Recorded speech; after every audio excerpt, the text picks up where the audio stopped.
నవనాథరావు లాంటి వాడు కూలిపోయిన తన సామ్రాజ్యాన్ని నిలబెట్టుకోవాలి అంటే అంత సులభం కాదు.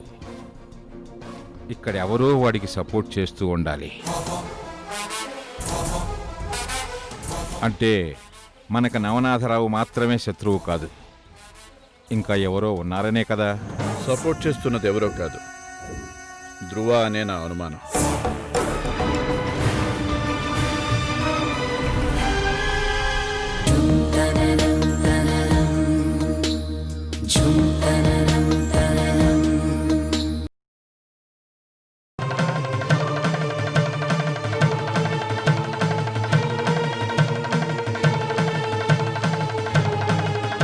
పంతులు గారు, ఈ డాక్యుమెంట్ స్వామివారి దగ్గర పెట్టి పూజ చేయండి. అలాగేనమ్మా. అర్చన ఎవరి పేరు మీద చేయించమంటారమ్మా? స్వామివారి పేరు మీద. అలాగేనమ్మా. పంతులు గారు, చెప్పండమ్మా. పృథ్వీ పేరును చేయించండి.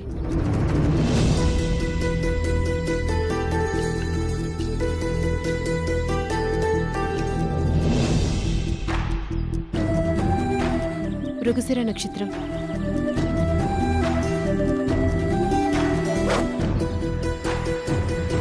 అలాగేనమ్మా.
అర్చన,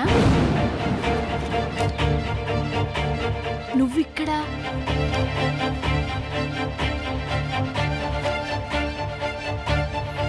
ప్రశాంతి నీతో ఎలా ఉన్నారు? మేం బాగున్నామమ్మా. ప్రశాంతి నీ దగ్గర ఎలా? కొన్ని అలా జరుగుతూ ఉంటాయి అంతే. ప్రశాంతి,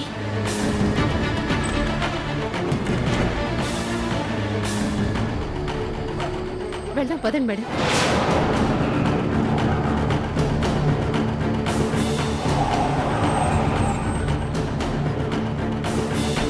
మిమ్మల్ని వెళ్దాం పదండి. ప్రశాంతి, వీడు నాకు బాగా కావాల్సిన వాళ్ళు. ప్లీజ్ మ్యామ్, వెళ్ళిపోదాం. ప్రశాంతి, ప్రశాంతి, ప్రశాంతి, వద్దండి, ఈ దూరం ఇలాగే ఉండనివ్వండి. ప్రశాంతి, ప్రశాంతి, ప్రశాంతి ప్లీజ్ ఆగు. ప్రశాంతి ప్లీజ్. అడ్డులే ప్రశాంతి ప్లీజ్. అడ్డులే పృథ్వీ. ప్రశాంతి ప్లీజ్. ప్రశాంతి, నువ్విలా అర్చనతో కనిపిస్తావని మేము ఊహించలేదమ్మా. ఇలా నిన్ను చూడ్డం మా అదృష్టం. నేను చెప్పేది కాస్త విను తల్లి. ఇక చాలు, నేను విన్నది చాలు. ఇన్నాళ్ళు మీరు చెప్పింది చాలు.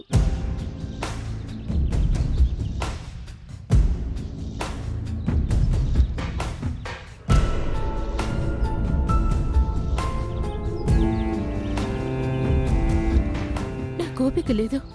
నన్ను వదిలేయండి. అలా అంటే ఎలాగమ్మా? ప్రతి సమస్యకి ఓ పరిష్కారం ఉంటుంది. మాట్లాడుకుంటేనే కదా మంచేదో చెడేదో తెలిసేది. అలా ఆవేశపడితే ఎలా చెప్పు? చూడు ప్రశాంతి, నువ్వు ఊహించినట్టు నిన్ను ఇంటికి రమ్మను, మా అందరినీ క్షమించమను నేను అడగటం లేదు. నువ్వు ఒక్క 10 నిమిషాలు కూర్చో చాలు.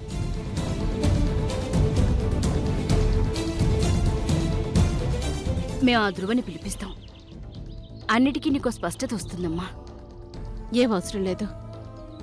నేనెవరినీ కలవదలుచుకోలేదు.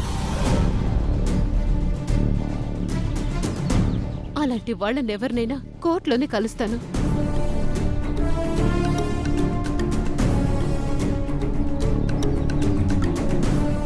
ఒకసారి ధ్రువని కలిశాక నీకు తెలుస్తుందమ్మా, నువ్వు కోర్టుకు వెళ్ళే అవసరం ఉందా లేదా అని. అప్పటికీ నీ మనసు తృప్తి చెందకపోతే నీకు తోచిన నిర్ణయం నువ్వు తీసుకో. ప్రశాంతి, అంతగా అడుగుతున్నారు కదా, 10 నిమిషాలు టైం ఇవ్వమ్మా.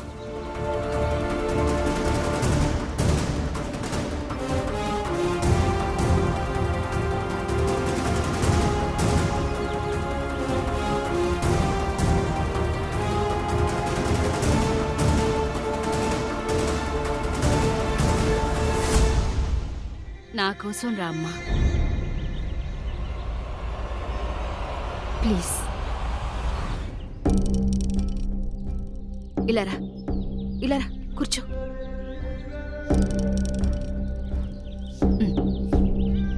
కూర్చో తల్లి.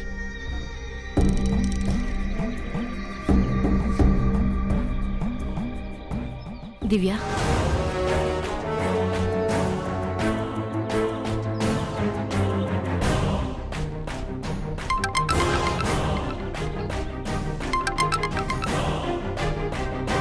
హలో దివ్య. మావయ్య, మీరు రావచ్చు. పద.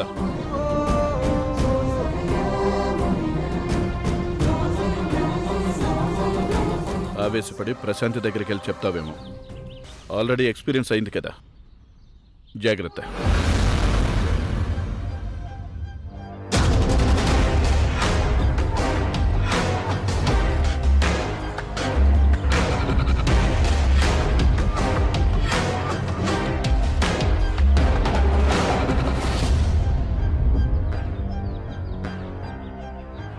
ప్రశాంతి, నీ కోపానికి ఆవేశానికి అర్థం ఉంది, నేను కాదనలేను. కానీ తప్పు ఎక్కడ జరిగిందనేది నీకు తెలియాలి. నీ అపోహ తొలగిపోవాలి.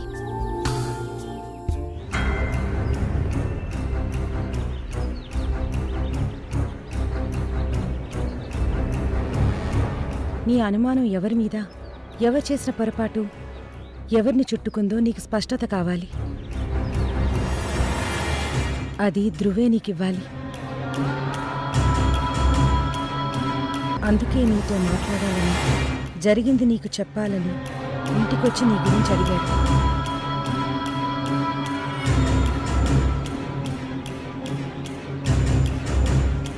నువ్వెక్కడున్నావో చెప్పమన్నాడు.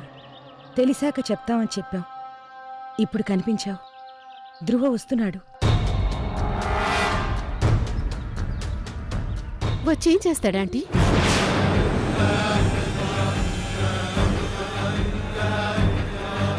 నీ జీవితాన్ని మట్టిపాలు చేశాం, క్షమించండి అంటాడు.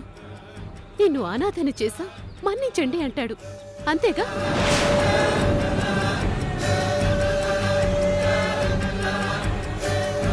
ఇప్పుడు ఎవరు తలుచుకున్నా మా డాడీ తిరిగి వస్తాడా? ఎవరు పశ్చాత్తాపడ్డా మా మమ్మీ బతికొస్తుందా?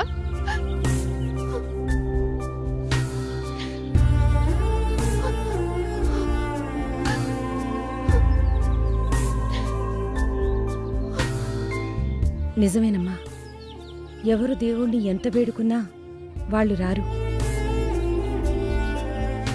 మేము నిన్ను, ధ్రువని కానీ అంకుల్ని కానీ క్షమించమని అడగడం లేదు. ధ్రువ ఏం చెప్తాడో వినమంటున్నాం అంతే.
ప్రశాంతి,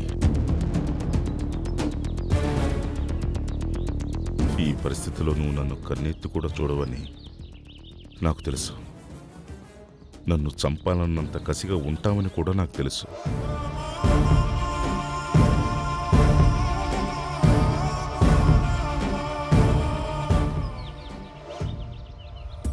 అయినా నీ ముందుకి ఎందుకు వచ్చానో తెలుసా?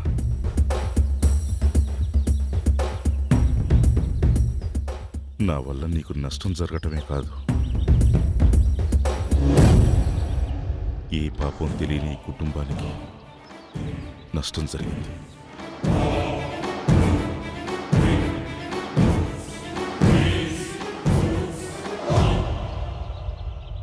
ఇప్పుడు నేను నోరు విప్పకపోతే ఎన్నో జీవితాలు నాశనం అయిపోతాయి.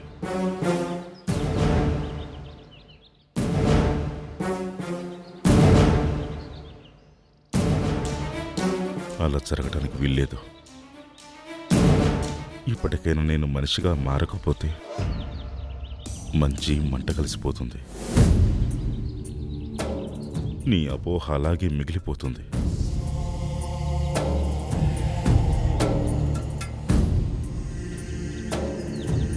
పృథ్వీకి నీ మీద ప్రేమ మాత్రమే కాదు, ఆ ప్రేమలో నువ్వు ఊహించనంత నిజాయితీ ఉంది.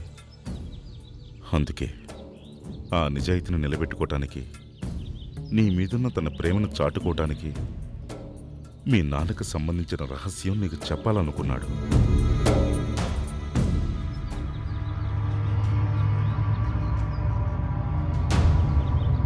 అది తెలుసుకున్న నీకు వంశీ నేరస్తుల్లా కనిపించాడు. ఈ కుటుంబం అంతా మోసగాళ్లా కనిపించారు.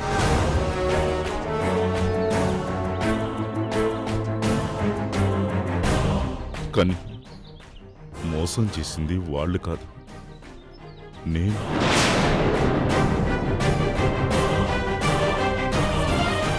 నేరం చేసింది వంశీ కాదు, నేను.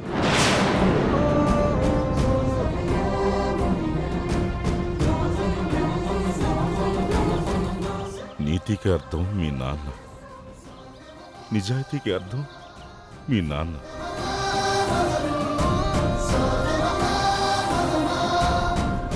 డిపార్ట్మెంట్లోనే కాదు, జిల్లాలోనే ఎంతో గొప్ప పేరున్న మనిషి నీ తండ్రి.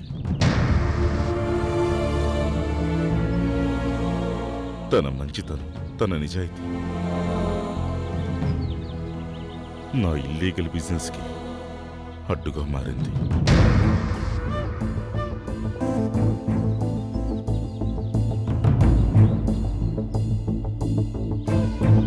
$10 కోట్లు విలువైన ప్రాజెక్ట్ నా స్వార్థం కోసం, నా ఎదుగుదల కోసం నాణ్యత లేకుండా నాసిరకంగా ప్రాజెక్ట్ కన్స్ట్రక్షన్ చేశాను. అది తెలుసుకున్న మీ నాన్న ఆ వెంచర్ని అర్థాంతరంగా ఆపేశాడు.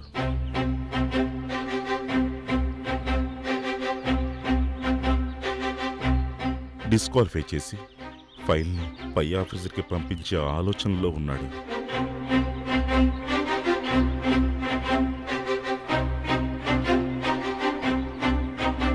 లంచానికి లొంగలేదు, నా పంచన చేరలేదు, ఏ ప్రయత్నం చేసినా నా దారికి రాలేదు.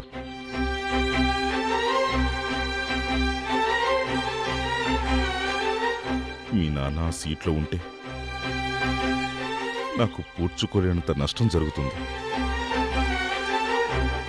నేను భరించలేకపోయాను.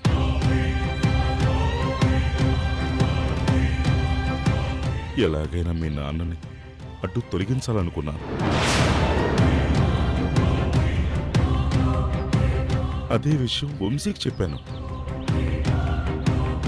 మీ నాన్నని ఎలాగైనా జైలుకి పంపాలని వంశీని కోరాను. కానీ వంశీ దానికి ఒప్పుకోలేదు.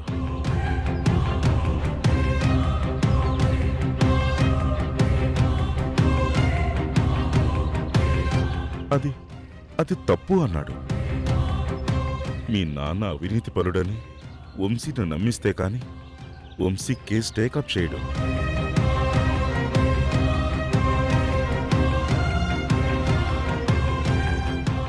నేను అనుకున్నది జరగదు.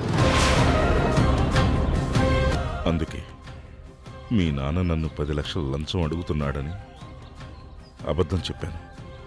మనం నాణ్యతగా కన్స్ట్రక్షన్ చేసినప్పుడు లంచం ఎందుకు ఇవ్వాలని వంశీ వారించాడు.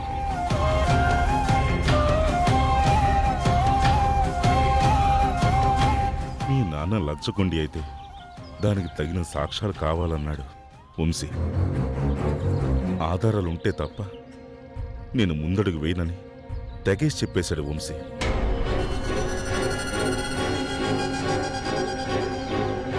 నాకేం చెయ్యాలో తోచలేదు. వంశీ కేసు టేకప్ చేయకపోతే నా బ్రతికే అగమ్యగోచరం అయిపోతుందని 2 రోజుల్లో కావాల్సిన సాక్ష్యాలు తీసుకొస్తానని వంశీకి చెప్పాను. వంశీ సరే అన్నాడు.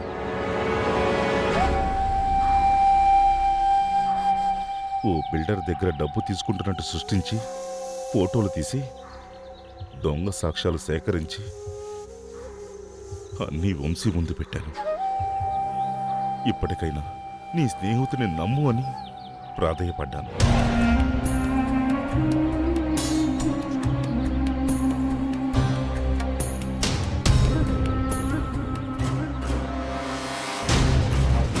ఇక వంశీకి ఆప్షన్ లేదు. వెంటనే మీ నాన్న మీద కేసు వేయించాను,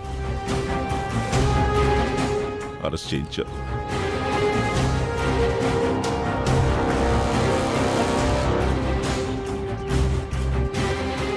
నేను సృష్టించిన దొంగ సాక్ష్యాలను బట్టి వంశీ మీ నాన్న కేసు వాదించాడు. ఏ లాయరు ఎదురు రాలేదు, మీ నాన్న తరపున వాదించలేదు.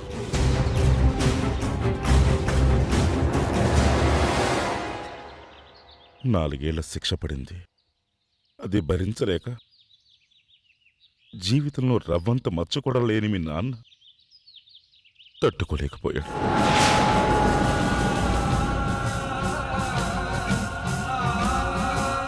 జైల్లోనే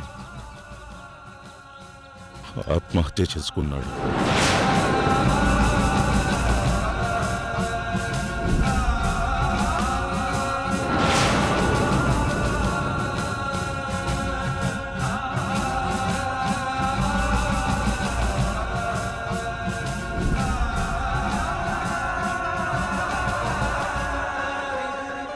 కొంతకాలానికి వంశీకి నిజం తెలిసింది. నన్ను నిలదీశాడు, నా మీద విరుచుకుపడ్డాడు.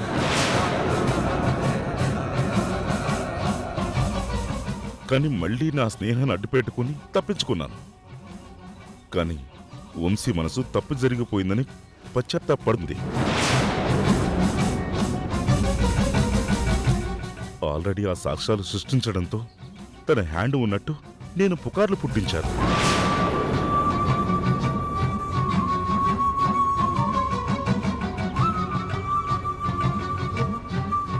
కానీ తప్పు వంశీది కాదు, నేరం వంశీది కాదు, నాది నాది.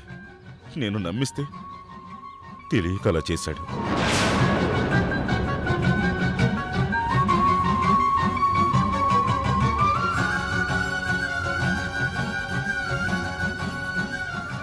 ఎలాగైనా తప్పుని కాస్తైనా దిద్దుకోవాలనుకున్నాడు. అందుకే నిన్ను చేరదీశాడు, కూతురు రప్పించాడు.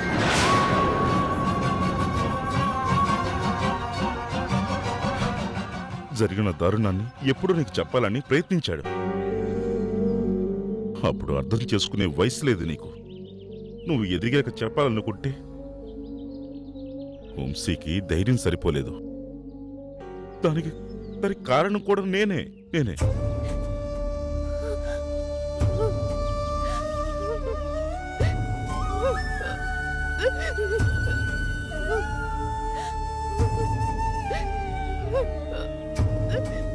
నేను దొంగ సాక్ష్యాలు సృష్టించినట్టు వంశీ తెలుసుకుని, కానీ వంశీ దగ్గర కూడా ఇప్పుడు ఆధారాలు లేవు కాబట్టి మీ నాన్న చావుకి వంశీయే కారణం అని నీకు చెప్పేస్తానని నేను వంశీని బ్లాక్మెయిల్ చేశాను. అంతేకాదు, ఆల్రెడీ సృష్టించిన పుకారుని ప్రూవ్ చేస్తానన్నాను. అందుకే వంశీ నీ దగ్గర జరిగింది దాస్తూ వచ్చాడు.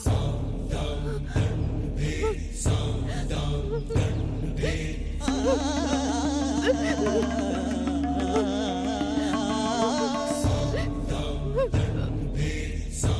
నువ్వెక్కడ దూరం అవుతావోనని భయపడుతూ వచ్చా, కానీ చివరికి అదే జరిగింది.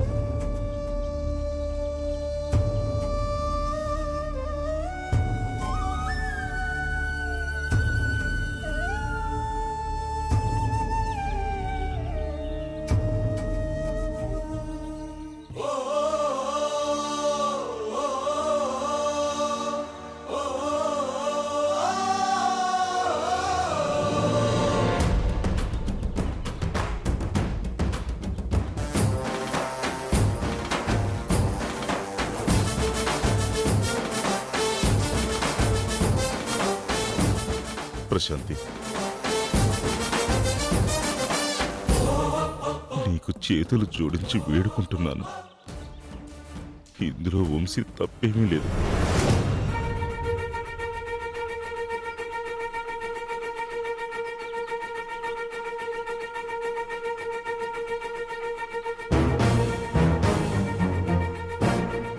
అంతా నేనే చేశాను.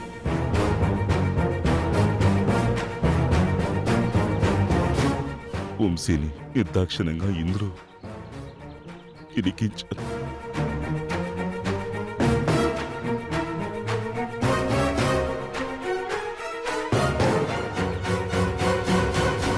నువ్వు ఏ శిక్ష వేసినా అనుభవించాల్సింది నేను, వంశీ కాదు, ఆ కుటుంబం కూడా కాదు.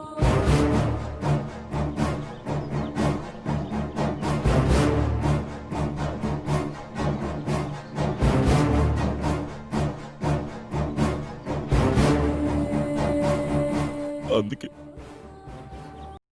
తల వంచాను. తప్పుని ఒప్పుకుంటున్నారు.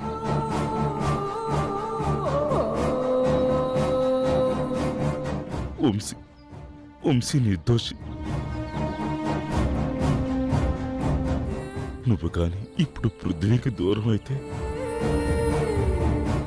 కావేరి సతీష్కి దూరం అవుతుంది. ఆ మాట నీ నోటి నుండి వినకూడదని నీకు నిజం చెప్పాడు. నీది కాదు గొప్ప ప్రేమ, పృథ్వీది. నాకు వాళ్ళు ఆత్మీయులు. నువ్వు వాళ్ళని అపార్థం చేసుకోవడం నేను తట్టుకోలేను. నాతో రా.